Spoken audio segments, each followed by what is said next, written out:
Welcome to the Bogle story. I'm Jody Bogle, and I'm so happy to be sipping here with you today. Today, we're going to talk about Bogle family history. There is nothing more important to the Bogle Family Wine Collection than family. It's at the heart of who we are, at the heart of our company. Today, Bogle Family Wine Collection, it continues to be family-owned and operated, particularly by my brothers, Warren Bogle, Ryan Bogle, and myself. We are the sixth-generation farmers and third-generation wine growers. And each of us works in the day-to-day operation of the business, but all in very different roles. So Warren is the president and vineyard director. He manages all of our 2,400 acres of estate vines. Ryan is the vice president and CFO, and he works with our accounting departments. And I am the vice president of consumer relations, and which means I do a little bit of everything. I manage our DTC programs, including our wine club, our hospitality, and I handle international sales. So you're going to be hearing more from Warren and Ryan in future episodes. But today, we're going to talk about the journey of our family business and how we got here. How did we get here? Well, it goes way back to the 1870s. Captain A.J. Bogle came west from Tennessee. He was a member of a large family, and several were looking for new opportunities out west. So A.J. loaded up the wagon and his nephew Samuel in search of those new opportunities. And he found them just south of Clarksburg in the Sacramento River Delta. Why the Sacramento River Delta? Well, during those years, we're just following the gold rush. People from around the world were coming to California to seek their fortunes in this rich agricultural region. It was considered the breadbasket for the growing metropolises of San Francisco and Sacramento, which was both were the jumping points for people who were coming in from around the world to go up to the foothills and kind of find their fortune. What was the area like at that time, and what is it like today? Well, where AJ and Samuel settled was right in the heart of this rich agricultural region. Runoff from the Coast Range and the Sierra Nevada mountains for thousands of years has created rich soils, and when the rivers were channeled and the levees built during this time, settlers had ample farmland to choose from. Today, these hand-built levees still stand, and if you've been out to Clarksburg, you've driven them precariously out to the winery. And so there's actually 1,000 miles of waterways that make up the Sacramento River Delta between Sacramento to the north and San Francisco to the southwest. And in fact, the Sacramento River runs right through many of our properties and right alongside the winery as it goes out heading out to the Pacific Ocean under the Golden Gate Bridge. AJ and Samuel came out as Generation 1 and Generation 2, and they farmed peaches, pears, and cherries, all for those growing regions of San Francisco and Sacramento. We have pictures of barges of all the produce being sent downriver to feed all those folks. Two of them married into local families and increased land holdings little by little over the years. It was Samuel's son, Vernon, our third generation, who actually lost those land holdings during the Great Depression. There wasn't enough revenue to sustain the growing family during that time, and this was not uncommon. This is very, very common happening with families in the region who were displaced during those years. Vernon actually had to move his family north a few miles, closer to Clarksburg, where they became tenant farmers for another family, for another landowner. Our grandfather, Warren Bogle, was about 11 or 12 at the time. And I can't imagine how much of an impression that made on him as a kid that age, right?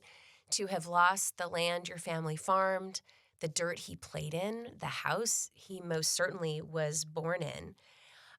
Several years ago, I heard a story from a local school teacher who was in my grandfather Warren's class, and she said she remembered to me, Warren came to school every day with his overalls clean and pressed, but he didn't have any shoes. And I just thought to myself, I can't imagine what that must have been like during that difficult time. Warren, however, was able to go to California Agricultural College for 2 years, which is now UC Davis. And then he joined the Navy and he fought in the Pacific Arena during World War II. And during that time, he saved enough money so that when he got back in the late 40s, he was able to put roots down again by purchasing property in Clarksburg on Merritt Island on our home ranch. And this home ranch is still today where the heart of Bogle Family Wine Collection.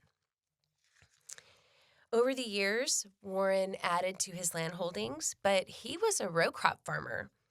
Lots of crops like corn, sugar beets, wheat, and safflower. He was actually an award-winning corn farmer for DeKalb. He used to ship field corn back to the Midwest. But this is where the story gets great, right? In 1968, he decided he wanted to try a different crop, something he didn't have to replant every year. And so he planted potatoes. And they all immediately died. And so he had somebody come out and take a look. And the gentleman said, "Mr. Bogle, I'm sorry, I don't know what happened to your potatoes, but this is beautiful country for wine grapes." And so there it was. He started with just 10 acres of Petite Syrah, cuttings he got from Jim Concown down in the Livermore area, and 10 acres of Chenin Blanc, cuttings he got from a gentleman named Skinny Nasoy in Lodi. And we know there's probably a story there. If I could go back and ask my grandfather, that would be one of the first things I'd ask him. Who was Skinny and why did he have Chenin Blanc?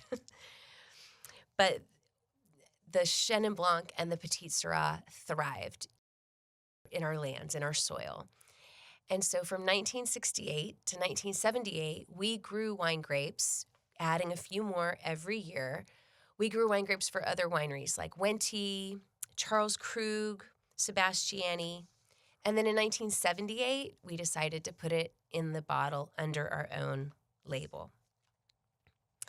So the next generation, the fifth generation, our dad, Chris Bogle, was in high school when our grandfather Warren planted those first vines and worked alongside him in the fields to do so. Our dad traveled out of state to Oregon to go to college, where during his freshman year, he met Portland native Patty, and the two were inseparable from that point on. In fact, Dad convinced our mom to come down in the summers, and he put her to work in the fields, planting a lot of new grapevines. We have some great pictures of them on the back of tractors planting vines. They married spring break of their senior year, and as soon as they received their diplomas, they had the car packed, and they were headed south to start their new life in Clarksburg. So Chris farmed alongside Warren, and land holdings continued to grow year over year. However, our grandfather Warren always wanted to hang on to quite a percentage of row crops. I have to believe that most likely was from his background of living during the Depression. He wanted to stay diversified, and that was really important to him to have a multitude of different crops we were farming. In 1989, our grandfather Warren passed away, and our dad decided it was time to, quote, fish or cut bait. And over the next several years, all of our acreage, which was about 500 acres at that time, was planted to wine grapes. Our mom, Patty, who had been raising 4 kids and doing the books at night, she jumped in with both feet and worked alongside our dad, who took over all the ag operations, and our mom managed the fledgling winery. And this is where my story and the story of my brothers starts. We grew up in a house with our parents working hard day in and day out for the business they were building. Our dad worked 6.5 days a week, taking only Sunday afternoon off so he could watch the Raiders game. The offices were in our home, and our mom worked late into the night, running numbers and balancing the books. Both of them were very active in our local community, and as other farmers were planting wine grapes and others were bottling wines in the area, they were really involved in supporting the growing wine region of Clarksburg. Watching our parents devote themselves to the business while still coaching our sports teams and driving us to practices and games and rehearsals made an impression on all of us. We grew up running around the ranches, riding our bikes, building forts, riding tractors, of course. Growing up in Clarksburg in that kind of family environment, it was truly a really wonderful and idyllic childhood. In 1997, our father passed away pretty unexpectedly from a heart condition. Our mom, Patty, took on the business in earnest. We know she had suitors, large wine companies, who saw our growing winery as an opportunity, but she had no interest in selling. Warren was finishing his ag business degree at Chico, and he returned to take over our dad's ag duties on the ag side of the business.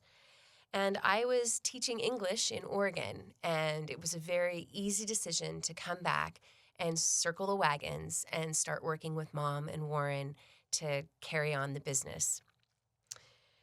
We worked alongside a team that she and our dad had put together in the previous years.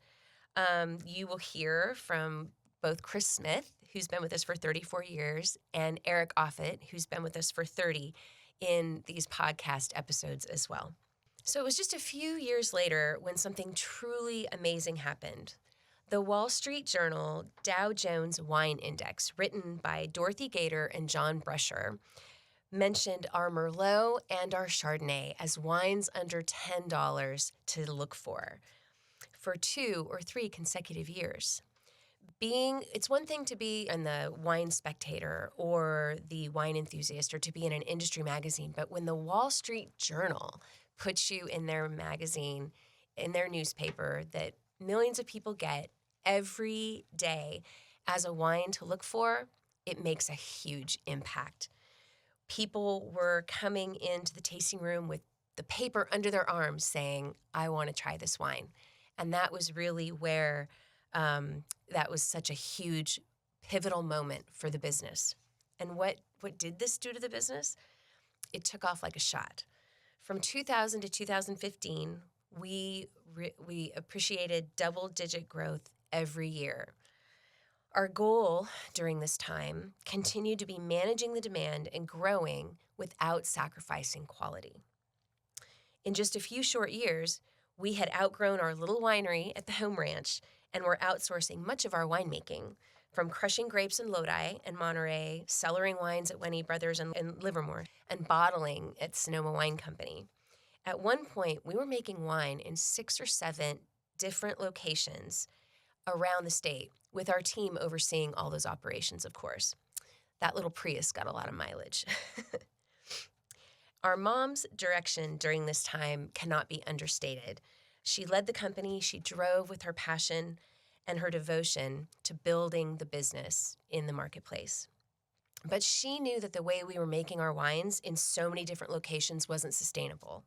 And so we decided to build a winery in Clarksburg that would house all of our production in one place.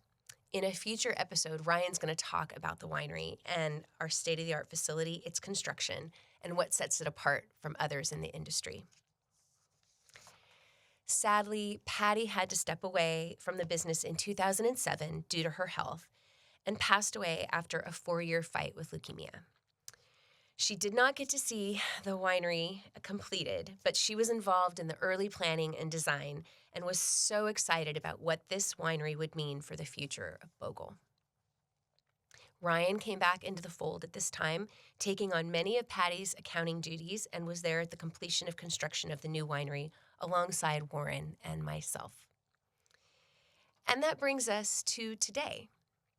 Warren, Ryan, and myself as sixth-generation farmers and third-generation winemakers. Not only has the landscape of wine changed dramatically in Clarksburg after all these years, but the industry itself is much different in 2024.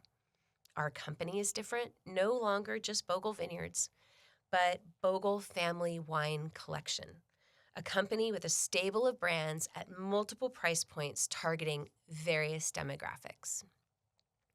But what hasn't changed? Our family's commitment to quality, to sustainability, and to producing wines that over-deliver with every single bottle at every single price point. You know, we get asked all the time, how do you work together with your siblings?